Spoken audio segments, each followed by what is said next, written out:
Good morning 7th class. हम आपके history के लेसन से cities traders and crafts people को समझ रहे थे। ठीक है, अब इसमें आप आ जाइए पेज नंबर 51 पर।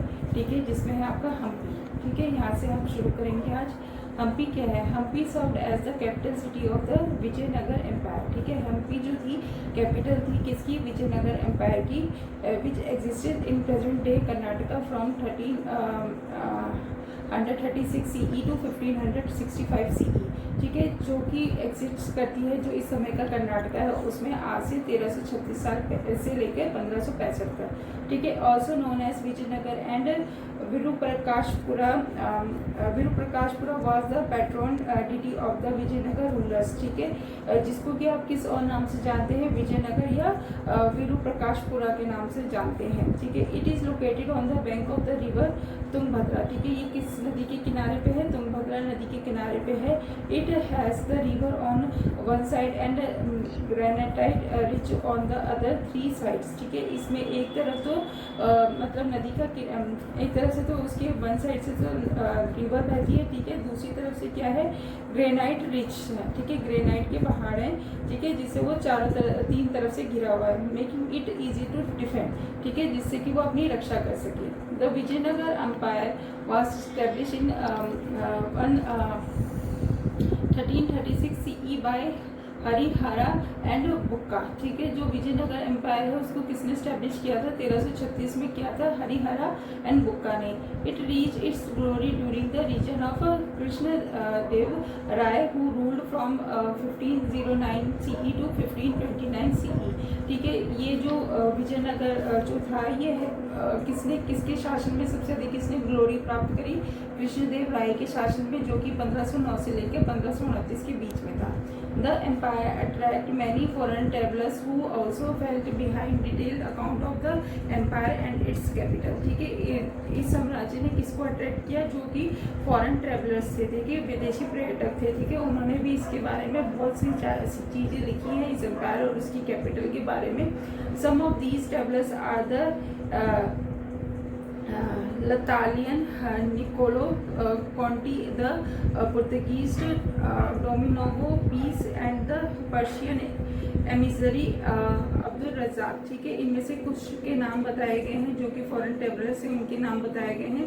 The account of Domingo Paes provide vivid description of the empire. ठीक है, जिसमें से डेमिंगो पेसिस है उसके जो डिस्क्रिप्शन है उसमें उस एम्पायर के बारे में पता चलता है। He had visited the court of the Krishnadeva Raya. ठीक है, उसने किसके दरबार में विजिट किया था? कृष्णदेव राय के। And wrote about the capital Hampi, its people and its economy. और उसने उस एम्पायर की कैपिटल हम्पी और वहाँ के लोगों के बारे में और वहाँ की इकोनॉमी कैसी थी उसके बारे में लिखा था। The Vijayanagar empire was rich in resources which ensure a thriving economy for the capital city Hampi. ठीक है, जो विजयनगर एम्पायर था वो रिच था, उसमें बहुत सारे रिसोर्सेज आपको मिलते थे जिससे कि वहाँ की इकोनॉमी, हम्पी की जो उसकी कैपिटल सिटी है उसकी इकोनॉमी बहुत अच्छी थी थी। ठीक है, the empire was prosperous because of its trade in precious stone, gold and spices such as paper and cardamom। ठीक है, और जो वो एम्पायर था वो ये साम्राज्य किस लिए विकसित था? ठीक है, क्योंकि वो क्या करता था? व्यापार करता था प्रीशियस स्टोन में। ठीक है, गोल्ड में, जो स्पाइसेस होते थे, पेपर होता था, कार्डिमन होता था उसमें। This added to the revenue of the empire, जिसके कारण जो रेवेन्यू था एम्पायर का वो बढ़ रहा था। China imported goods like cotton, spices, jewels, semi precious stone, ivory horn, ebony, amber, coral and aromatic products like perfume from the Vijayanagar empire. ठीक है, जो चाइनीज थे वो चाइना था वो कई सारे गुड्स को इंपोर्ट करता था। ठीक है, जैसे कि कॉटन हो गया, मसाले हो गए, ज्वेलरी हो गए, ठीक है, परफ्यूम वगैरह हो गए, एरोमेटिक प्रोडक्ट्स हो गए, उनको वो विजयनगर से खरीदता था। They also export the goods to the Aden, Rome and Myanmar. ठीक है, अब वो कहाँ कहाँ और एक्सपोर्ट करते थे? आपके अदना और रोम और म्यांमार में copper, mercury, 1 million coral, saffron coloured velvets, rose water, knights, golds and silver were the main items of import. ठीक है, वो क्या क्या इम्पोर्ट करते थे आपके, कॉपर हो गई, मरकरी हो गई, ठीक है, सेफ्रॉन हो गया, ठीक है, इस तरीके की वो चीज़ें जो थे वो इम्पोर्ट करते थे। Many magnificent medieval monuments and temples can be found at Hampi. ठीक है, कई बहुत सारे मिडिवल पीरियड के जो है मॉन्यूमेंट्स और टेम्पल हम्पी में मिलते हैं।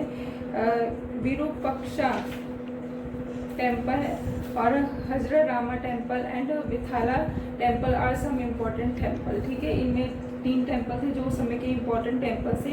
The Vitthala temple which was constructed during the reason of Krishnadev Rai is consider as a crowning glory of Hampi. ठीक है, जो उस समय का विथाला टेम्पल था, टेम्पल था, वो उस समय की ग्लोरी बताता था हम्पी की। ठीक है, क्राफ्ट्स एंड टेक्नोलॉजी कैसी थी उस समय। A large variety of crafts and occupation exist in medieval India. ठीक है, मिडिवल इंडिया में उस समय पर बहुत ही large variety of crafts and occupation थे। ठीक है, some of these were stone cutters, masons, carpenter, weavers, tailors, oil pressers, painters and shoe maker. ठीक है, उनमें से क्या क्या थी, कौन कौन से ऑक्यूपेशन थे, स्टोन कटर का था, मेजन का था, कारपेंटर का था, ठीक है, वीवर्स का था, इस तरह के ऑक्यूपेशन थे। A demand for luxury goods was created because the lavish lifestyle of the upper class. ठीक है, उस समय पे किस चीज़ की डिमांड थी, जो आपके लग्जरी गुड होते हैं उनको बनाने की अधिक डिमांड थी, क्योंकि जो अपर क्लास थी वो एक लेविश लाइफस्टाइल जीता था। The medieval India Bengal was a thriving centre of commerce. ठीक है, उस समय मिडिवल इंडिया में बंगाल जो था वो कॉमर्स सेंटर था महत्वपूर्ण, which produce fine cotton textile. ठीक है, जो क्या करता था, फाइन कॉटन टेक्सटाइल प्रोड्यूस करता था। Not only cotton, luxurious silk was produce under Mughal patronage. ठीक है, जो कॉटन था और लग्जूरियस सिल्क था वो उस समय प्रोड्यूस किया जाता था मुगल पैट्रोनेज में। The British and Dutch merchants exported these textile to the Europe and other parts of Asia. ठीक है, जो ब्रिटिश और डच थे वो इस मर्चेंट जो थे वो इस टेक्सटाइल को यूरोप और दूसरे पार्ट्स जो एशिया के थे उसमें भेजते थे। Another major item of import was sugar. और किसको इम्पोर्ट किया जाता था, शुगर को इम्पोर्ट किया जाता था। Goods like furniture, jewellery, perfumes etcetera were manufacture in the imperial karkhanas. ठीक है, और जो गुड्स होते थे जैसे कि फर्नीचर, ज्वेलरी और आपका परफ्यूम वगैरह हो गया, ये भी मैन्युफैक्चर किए जाते थे। Villages also produce goods but on a smaller scale. ठीक है, विलेजेस में भी प्रोड्यूस होते थे गुड, लेकिन वो बहुत छोटे स्केल पे होते थे। Technology, the Indian crafts people were commendable. According to British writer the period the Indian craftsman made better copies of modern ships and the silk weavers could copy the most intricate European patterns. ठीक है, British जो writers थे उनका मानना था कि Indian craftsman ही जो थे वो असली कॉपी उतार पाते थे मॉडर्न शिप की। सिल्क के वीवर्स भी जो कॉपी कर पाते थे वो इंट्रिकेट यूरोपियन पैटर्न्स की कर पाते थे। ठीक है, इंटरनल एंड फॉरेन ट्रेड कैसा था। Medieval India saw both internal and foreign trade. ठीक है, मिडिवल इंडिया में आपको आंतरिक और बाह्य दोनों तरह का व्यापार देखने को मिलता है। Important items of internal trade includes textile from Bengal, spices from Kerala, rice and sugar from Kannauj and wheat from Punjab। ठीक है, इंपॉर्टेंट आइटम कौन से उस समय इंटरनल ट्रेड के आंतरिक व्यापार के क्या थे, टेक्सटाइल थी जो कि बंगाल में थी, स्पाइसेस जो थे केरला के, राइस और शुगर हो गई कन्नौज की, वीट हो गया पंजाब का। Being territorial waste land and seas routes were used to carry these goods. ठीक है, आपको पता है कि जो इंडिया की है वो टेरिटरी बहुत वास्ट थी, लैंड और सी रूट के माध्यम से इन गुड्स को एक जगह से दूसरी जगह ले जाया जाता था। Ox drawn carts were import means of transport during this period. ठीक है, ऑक्सट्रॉन जो कार्स थी वो समय की इम्पोर्टेंट थी ट्रांसपोर्ट में। बंजारास और nomadic communities transported goods in their caravans. ठीक है, जो आपके बंजारा और नोमैडिक खानाबदोश कम्युनिटी थी वो ट्रांसपोर्ट करती थी आपके गुड्स को अपने कारावांस में। ठीक है, for the comfort and safety of the traders many sarais and rest house were constructed along the routes. ठीक है, जो कि व्यापारी थे उनके कंफर्ट और सेफ्टी के लिए बहुत जगह पर सराय और रेस्ट हाउस बनाए गए थे। ठीक है, foreign trade played an important part in the economy and medieval India had a trading relation with Europe novo Persia, Africa, China, Burma etcetera. ठीक है, फॉरेन ट्रेड ने भी एक इम्पॉर्टेंट पार्ट इकोनॉमी में निभाया मेडिवल भारत में। ठीक है, इसमें जो ट्रेडिंग रिलेशन थे हमारे किसके साथ साथ थे, यूरोप, पर्शिया, अफ्रीका, चाइना और बर्मा के साथ थे। मेजर आइटम्स ऑफ एक्सपोर्ट व टेक्सटाइल, राइस एंड स्पाइसेस। जो मेजर आइटम जो एक्सपोर्ट किए जाते थे वो क्या थे आपके, टेक्सटाइल, राइस एंड स्पाइसेस से।